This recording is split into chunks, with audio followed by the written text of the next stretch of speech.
Muito bom dia. Vamos falar hoje da indissolubilidade do casamento. Um assunto interessante que é tão batido, nós já conhecemos tanto, já falamos tanto, muitas vezes aqui nas nossas reuniões, mas quem sabe a gente encontra alguma coisa nova aqui, como eu encontrei quando estava lendo aqui o texto.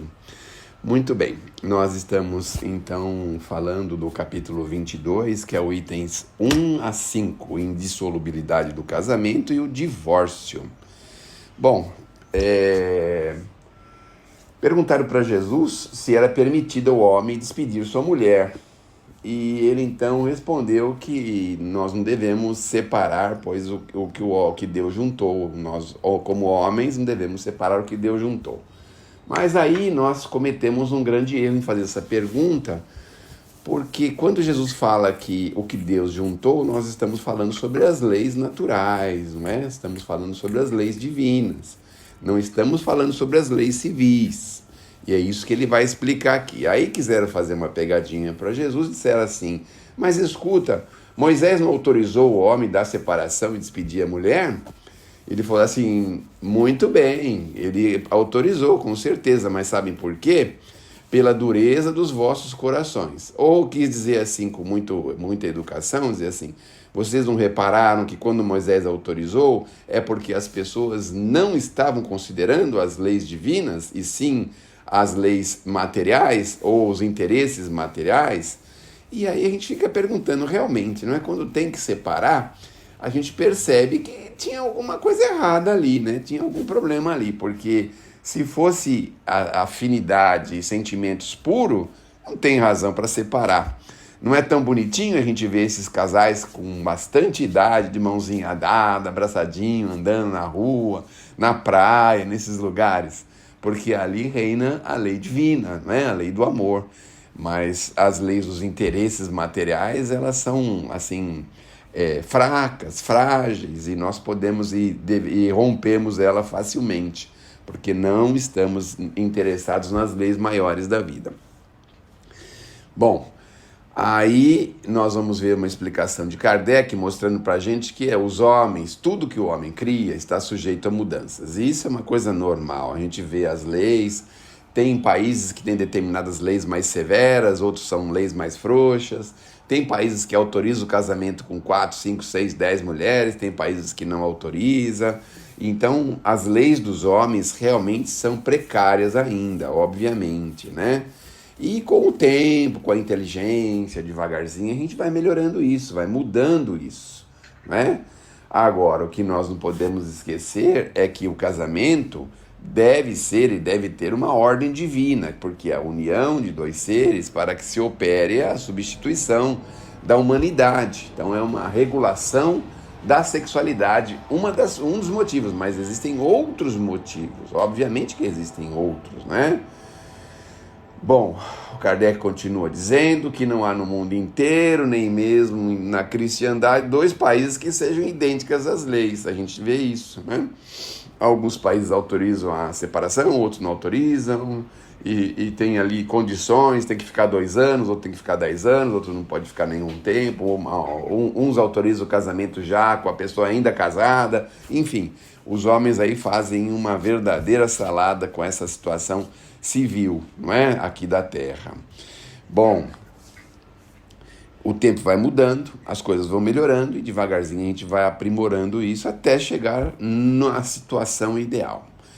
Bom, em face da lei civil, o que é legítimo num país, no outro país é um grande problema. Vejam aí o caso dessas senhoras que são obrigadas a usar uma roupa que mostra apenas a boca ou apenas os olhos, não é?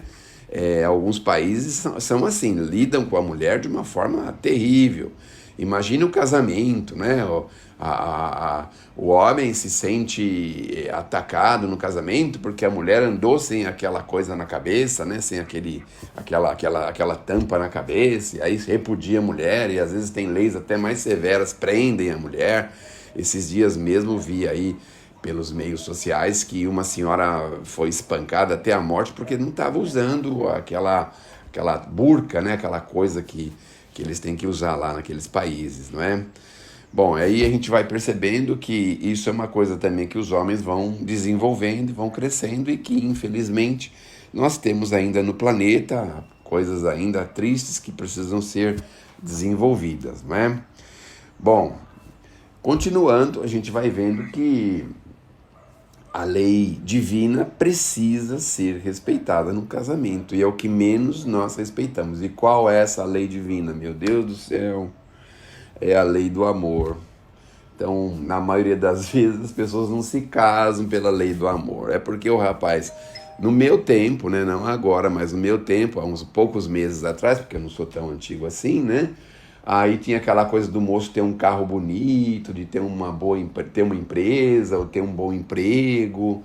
A gente vê ainda nos filmes, né, que a moça tem que casar com uma pessoa bem posta, bem colocada, em boas condições financeiras, não é? Mas ninguém fala da lei do amor. Inclusive, quando se toca na questão do amor, parece que fica em segundo plano, porque aí a família não aceita, porque o moço tem uma profissão inferior, porque a moça tem tal situação, a família da moça está em condições. Lembra a história dos tais dotes, né? Com quem que todo mundo queria se casar? Quem tivesse um dote cada vez melhor e maior. Inclusive tem um filme interessante que se chama O Pretendente, que o pai da moça, coloca o nome dela no jornal dizendo que ele quer casar a moça e oferece o dote. Aí vem aquela lista de homens querendo casar com ela, né? E aonde está a lei do amor? Mas no filme eles vão mostrando que devagarzinho o casal se apaixona. Bom, se une só pelos laços da carne, obviamente tem uma hora que a coisa fica atrapalhada, né? E aí não tem os laços da alma, aí a situação vira mesmo, atrapalha. Então é por essa razão que o Moisés autorizou, né, a separação, porque eram pessoas que não podiam nem estar juntos, a convivência terrível, as dificuldades de relacionamento, essas coisas horríveis aí que acontecem, não é? Então, todos os interesses materiais, mas não tinha o principal, que é o amor, não é? Então, falava assim, então, que quando estava tudo bem, o casal rico, com condições boas, isso e aquilo, estava tudo bem no casamento. Mas a gente via, em alguns casos, a gente vê, inclusive em filmes ainda, essas uniões que são meio que obrigatórias, e a gente vê a tristeza que sente, tanto o marido como a esposa, essas coisas terríveis que a gente vê no dia a dia, não é?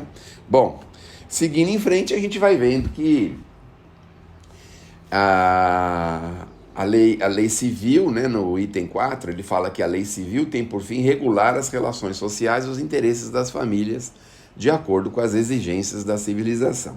Ela é útil, é necessária, não é? Só que ela é mutável, ela muda.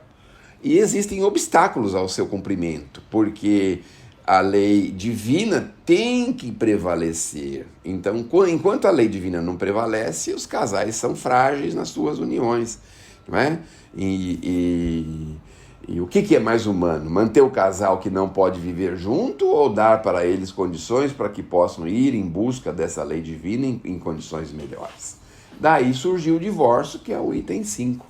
O divórcio é uma lei humana que regula, né, a separação de um casal que já está separado. Então, o divórcio já é para casais que já estão separados. Seja de uma forma, seja de outra, já estão separados e aí ele regula simplesmente isso para reformar, né, o que os homens fizeram e para dar oportunidade para que as pessoas possam ir em busca de novas condições.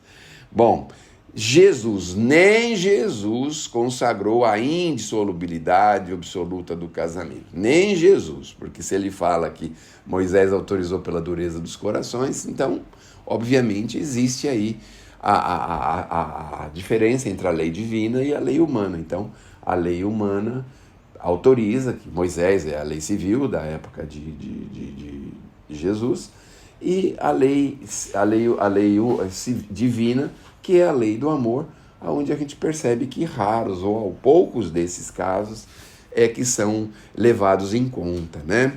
Então, é preciso que entender, não é, que no começo da humanidade, quando Jesus fala assim, no começo não era assim, né? as pessoas viviam mais assim tementes a Deus, viviam mais segundo as leis divinas, e isso fazia com que eles tivessem mais medo, né, de se unir e de criar condições depois adversas para ficarem numa situação difícil depois. Então, mas com o tempo as coisas foram relaxando, a liberdade foi chegando, as coisas foram acontecendo, e nós chegamos aonde estamos hoje, mas eu tenho certeza que estamos partindo para uma situação ainda melhor, no sentido de que no futuro vamos levar muito mais em conta as leis divinas do que as leis humanas. Algumas pessoas podem até pensar o seguinte, né? Mas agora com essas facilidades de rede social, de computadores, encontros, relacionamentos pela internet, essas confusões todas, não é?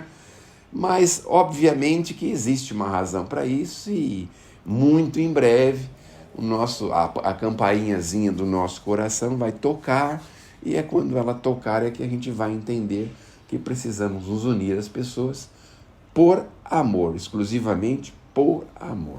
Não é? Bom, o Kardec fala lá no fim do divórcio que não existiria adultério onde existe uma afeição recíproca, onde os casais se amam, né?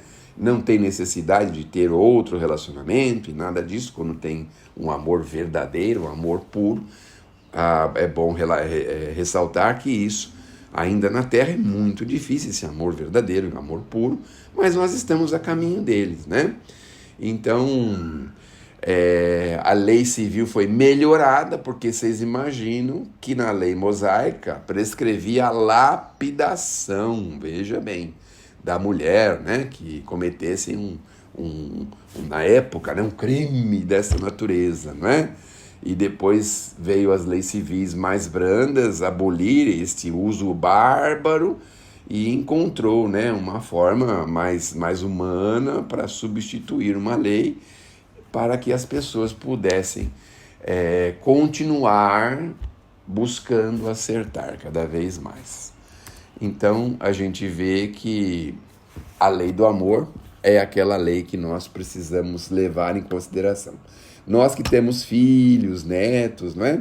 Se a gente pudesse falar para eles, ou mostrar para eles, ou ajudá-los a pensar nessa direção, será uma coisa muito boa, porque é muito bom quando a gente vê um casal unido pela lei do amor, não é mesmo? Que Deus nos abençoe, que Jesus nos ilumine, e que possamos, não só no casamento, mas em qualquer circunstâncias, amarmos-nos uns aos outros. E olha que situação complicada que Jesus deixou para a gente. Como Ele nos amou.